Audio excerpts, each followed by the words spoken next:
चालू है।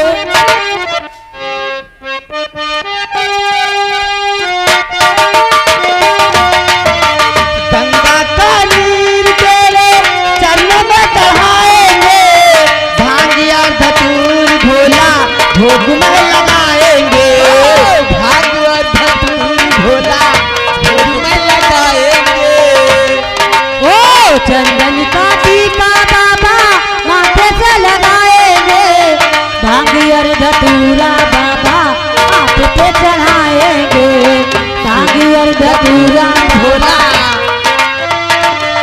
ओ भक्तों को दर्शन देना है।